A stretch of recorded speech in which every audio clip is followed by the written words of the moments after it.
কম মশলায় ঢ্যাঁড়স আলুর এই রেসিপিটা বানিয়ে দেখুন, খেতে খুব ভালো লাগবে। ভাত রুটি সব কিছুর সঙ্গে এটা ভালো লাগে। নমস্কার, আমি টুলু। আমার আর এক নতুন রেসিপিতে আপনাদের সবাইকে স্বাগত। ঢ্যাঁড়সের এই রেসিপিটা করার জন্য প্রথমে আমি অল্প একটু ঢ্যাঁড়স নিয়ে নিয়েছি। ঢ্যাঁড়সগুলো আগে থেকে খুব ভালো করে ধুয়ে রেখে দিয়েছিলাম। এবারে ঢ্যাঁড়সগুলো আমি কেটে নেব। প্রথমে সামনে আর পিছন দিকটা আমি কেটে নেব, কেটে ফেলে দেব। এবারে একটা ঢ্যাঁড়সকে আমি দু টুকরো করে নেব। এই রকমভাবে ঢ্যাঁড়সগুলো আমি সব কেটে নেব।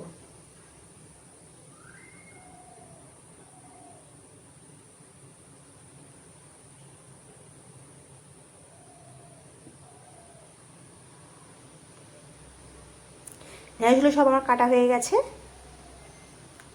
এবারে আমি নিয়ে নেব একটা বড় সাইজের আলু।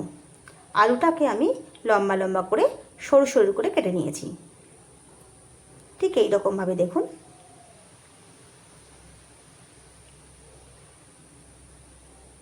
এবারে গ্যাসে একটা কড়া বসিয়ে নেব। দিয়ে দেব বেশ অনেকটা সর্ষের তেল।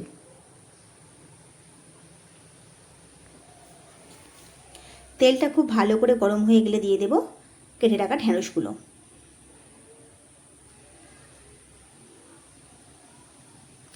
তেলের মধ্যে হালকা নাড়াচাড়া করে নেব। এবারে দিয়ে দেব অল্প একটু নুন। খুব ভালো করে ঢ্যাঁড়সের সঙ্গে মিশিয়ে নেব। ঢ্যাঁড়সটাকে হালকা ভেজে নেব। ঢ্যাঁড়সটা হালকা ভাজা ভাজা মতন হয়ে গেছে, দেখুন ঢ্যাঁড়সের কালারটা একটু চেঞ্জ হয়ে গেছে। এবার ঢ্যাঁড়সটা আমি তুলে নেব।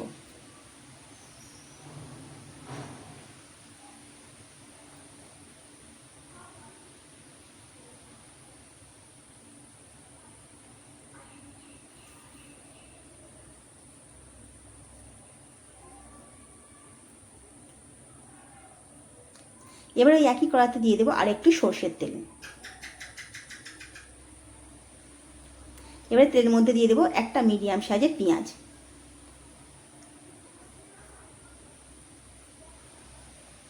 পেঁয়াজটা হালকা ভেজে নেব।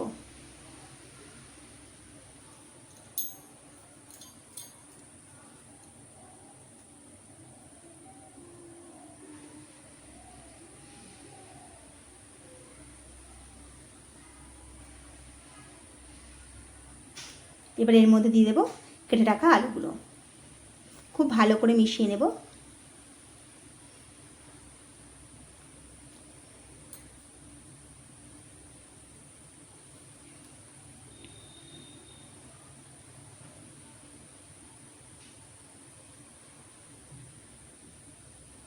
এবার এর মধ্যে দেব 1 চামচ নুন। নুনটাও খুব ভালো করে মিশিয়ে নেব। এবারে আলুটাকে হালকা ভেজে নেব। আলুটা ভাজা হোক, এদিকে আমি একটা মশলা করে নেব। একটা বাটির মধ্যে দেব 1/2 চামচ ধনে গুঁড়ো, 1/2 চামচ জিরে গুঁড়ো, 1 চামচ হলুদ গুঁড়ো, 1/2 চামচ লঙ্কা গুঁড়ো। দেব অল্প একটু জল, মিশিয়ে নেব জলের সঙ্গে।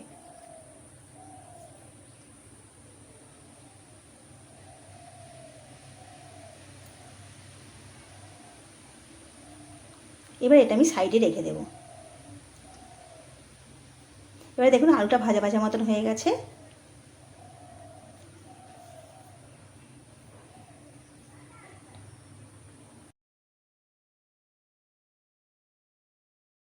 এবার এর মধ্যে দেব 1 চামচ আদা রসুন গ্রেট করা।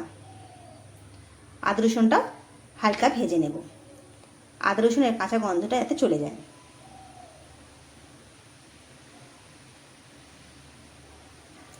আদা রসুনটা ভাজা হয়ে গেছে। এবার এর মধ্যে দেব একটা কেটে রাখা টমেটো। টমেটোটাও খুব ভালো করে মিশিয়ে নেব।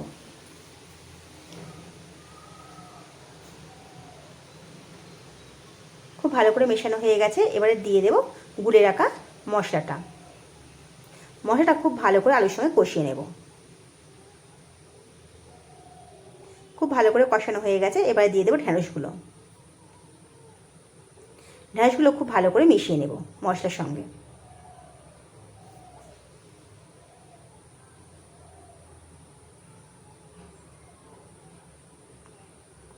খুব ভালো করে মেশানো হয়ে গেছে। এবারে দিয়ে দেব জল।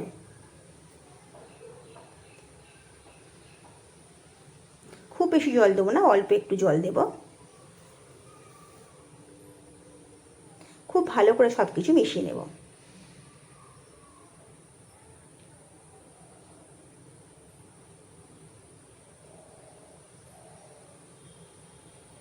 এবার এর মধ্যে দিয়ে দেব 1 চামচ চিনি।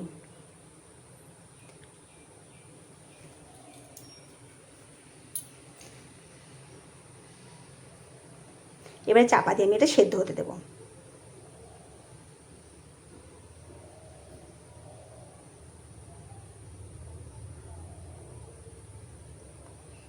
পাঁচ মিনিট পর আসছি, দেখুন ঢ্যাঁড়স আলুটা খুব ভালোভাবে সেদ্ধ হয়ে গেছে।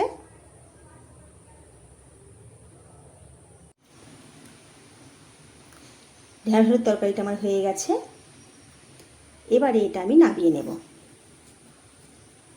খুব কম মশলা দিয়ে খুব সহজেই এই ঢ্যাঁড়স আলুর তরকারিটা হয়ে যায়।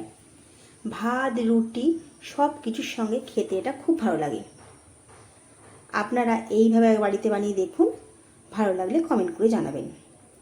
যদি আমার রেসিপিগুলো ভালো লেগে থাকে একটা লাইক করে দেবেন, আর আমার রেসিপিগুলো কেমন লাগে কমেন্ট করে জানাবেন।